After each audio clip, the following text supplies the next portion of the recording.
Greetings and salutations to you all, ladies and gentlemen. I welcome you back to a fresh run of veteran hardcore adventures with your favorite buddy, Kluger. Here we are with the dual-wielding Trickster, a brand new build that I've decided to start working on. Now, first question some of you may ask is, hey Kluger, you had that Chaos build that was veteran hardcore adventure. What's happening with that? To answer that, don't really feel like playing that character right now, which is all good. She's still around, we'll get back to her, but wanted to do something a bit different, and I haven't done dual wielding in quite a long time, especially in hardcore mode, so we're going to give it a go. Now, Trickster is a combination of the Nightblade and Shaman masteries. Yes, Shaman again, it is indeed the flavor of the month, being the most recent mastery. I'm having a lot of fun with it, and there's different ways to play it. When I'm not doing the vitality totems, none of that. It's all about lightning damage and dual wielding goodness. So, as you can see, level 11, I've gone a little ways in, kind of just proof of concepted the build at a very low level, not anywhere near enough to where we need to be. That being said, I've got a Grimcalc link down below in the description for you guys to check out for the build I'm approximately planning. So have a click on that and leave your feedback down below in the comments as to what you think about the build, how it might go, strengths or weaknesses. Now, if you had a look at the link, my main concern is probably AoE crowd control. Trying my best to combat that with what I've got. Let's do a really quick rundown, just in case you haven't clicked the link. From the Nightblade Mastery, the plan is basically to put a decent amount of points into dual wielding, primarily the extra skills across the top here. We'll put 1 point probably into Shadow Strike, a point into Ring of Steel for the stun and the crowd control, as well as Ring of Frost, possibly for the freeze, could be pretty handy. We'll probably chuck a good bunch of points into the pneumatic burst line because it's good defense, it's pretty nifty offense with the total speed, and elemental damage at Elemental Awakening, which is going to synergize with the lightning damage we're aiming to do.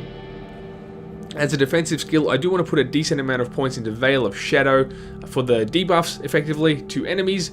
Possibly a point into Night's Chill for a little bit of extra damage there, but not too fussed about that. As for the Shaman Mastery, the main goal here is to chuck a bunch of points into Savagery and its other skills, Tenacity of the Boar for the very nice defensive and offensive ability, as well as Storm Touch, which is just, the attack speed's kind of nice. Apparently it only goes up to 10%, which isn't a huge amount, but we'll see how we go. I want to put some points in there. And I think that's really it from this line. It's mostly, from this mastery rather, this is all I want to get. In a perfect world, we would gun it up to Stormcaller's Pact because that's got some nice buffs on it. But I don't think, considering how much we need to put into Nightblade, I don't know we'll make it that far, unfortunately. So it's really just getting uber lightning damage from Savagery in effect. Oh, and I didn't mention as well, that's why I'm coming back here. I'll probably put a point into Blade Barrier as well, just for the panic button, which will be handy to have. And I'm pretty sure that's about it. The goal, like I said, of this build is just to spread the lightning damage goodness, so we'll give that a crack and see how things go. Now, this being the inaugural episode of this veteran hardcore adventure, I'm happy to do a bit of a run around with you all and see how we go. The build is not super effective at this point in time, that is for sure. I have... Excuse me, pardon me, very bad man coughing on the camera. I have very little AoE at this point in time. I have... yeah, it's not a lot of anything. It's just, it's just bash away at the enemies at the moment. It's not super effective, but I think once we get to some of the AoE skills in the Nightblade Mastery, we're going to be in a decent shape. I did start in Shaman with the Savagery, because that gives us a nice damage boost straight out of the gate. But needless to say, we've got to get to our other skills in order to really get things cranking along. So I did jump to Nightblade for a little bit, at least to get to Veil of Shadow. But I might try to get to at least Pneumatic Burst, possibly to to Shadow Strike, not Phantom Strike. That's Titan Quest, god damn it. For some, because a Shadow Strike gives mobility, which is really important. Just hop around, a bit of an escape at times, as well as being an offensive skill. So trying to get to that, and then we'll go from there. It's kind of one of those builds where you need a bit of everything to start being decent. So hopefully we can survive the earlier levels, and that's going to get us through to the later levels. And I'm especially trepidatious seeing as we are going without a shield, basically. And we're in melee range. Normally, if I've been in melee range, I've had a shield. So, we'll see how that cranks along. It's going to be kind of interesting. Also, gear-wise, nothing really to write home about. I've got some okay weapons that give us a bit of elemental damage, but nothing really to mention there. As I said, we're only level 11. This is very new times. So, there isn't a lot to report. All I'm trying to do is decide whether we run this whole area together or not. Just for the sake of funsies. And because I haven't done a veteran hardcore adventures in a little while. Well, that's not true. I did one pretty recently. Hasn't been that long. Been a bit hard on myself.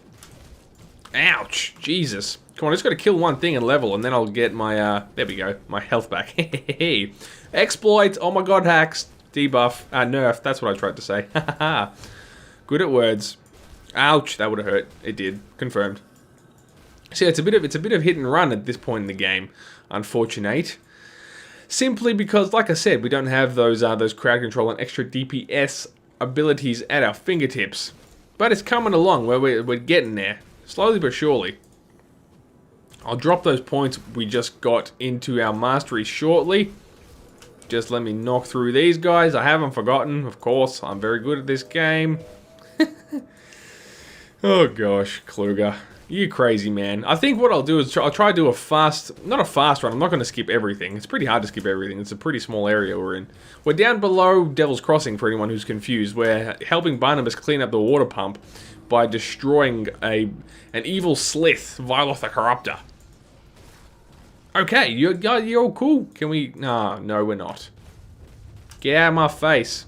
Is this any good? No. Okay, cool. So like I said, I think we'll keep gunning it up here. Awesome. We'll get ourselves a pneumatic burst. Very good, very nice. Boom. So this is a skill where you just spam the crap out of it as much as possible. It's got a pretty short cooldown, so... What is it? 12 seconds. Man, I've got a cough. I really do apologize. I shoot these episodes in one long run, so... If I've got a cough, I've got a cough.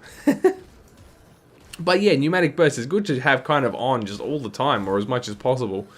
You don't miss out too much. Normally between exchanges, if you cast it just as you're starting to fight, like maybe once we get hit once, there we go, that'll do. And you chuck it on because the extra speed and health regen is really helpful just to have. So the closer to a permanent buff, the better, really. But yeah. And it does have a once-off heal once you cast it, so if you're taking a bit of damage, it's an opportunity to cast the thing. Okay. Nothing in there. So that's all there is to mention for now, really, I'll say at this point of the video. This will just be killing stuff and just talking some nonsense with you guys now. So have fun if you want to stick around. But yeah, from here on out, it's going to be the Veteran Hardcore Adventures style of video, in which I will probably level the character via a series of streams. Link below to where my streams happen, which is just gaming.youtube.com/Kluger, I believe, from memory. So check that out if you want to watch and see the full progress of the build. Otherwise, I will do interim episodic videos where I'll catch you guys up, as I've done most recently with... what was the build I did? The Totem dude. Totem pet build. This is going to be ugly. This is going to be very ugly and bad, because there's a hero in there as well as the matriarch, and I'm stuck on the floor. Gosh, damn it. Potion. Frick, man. I guess it's not so bad if we die now. I'm exiting this bloody hellhole. Wow, this is very awkward. Get a heal, would you? Well, I guess there's going to be some drama in this episode after all. Maybe this will be sufficient to keep you guys happy. Not that you're unhappy. What I mean to say is, I wanted to go to Vilos so we had some action in the episode, you know? Like, oh my god, look, the first episode, he's doing cool things. Kluger's an amazing video, man. My god, I can talk some drivel, though. I'm pro at drivel. Level 27 drivel. And max level is 30. Man, see what I mean? I didn't mean to break that door, by the way. That was very bad. Now we got an extra spew of spiders. But yeah, I wanted to, back to my original point. I wanted to get to Vylos so that, there was a big action for the inaugural episode of this Veteran Hardcore Adventures. But it seems this will suffice. Because really, I want these to be shorter and more concise episodes. Just behind the fourth wall. Oh my god, that's how he thinks. Stop it. Kluger, focus in. There we go. We did a good job. Paladin's Infantry Van Braces. They should be useful. Armor and other jazz. Yeah, hit me up. That'll be good. Awesome. So there we go. Ouch, my face. That guy hurt. So yeah, level 12. Long way to go. That will do it for now. Awesome. Very good, ladies and gents. So I'll probably finish this up later on. Make sure you tune in to the streams. Like I said, link down below. If you want to catch me when I'm online. Otherwise, I hope to see you again in another Veteran Hardcore Adventurers very, very soon. So remember to like and comment below. And I'll talk to you again. My name is Kluger. You have a good day.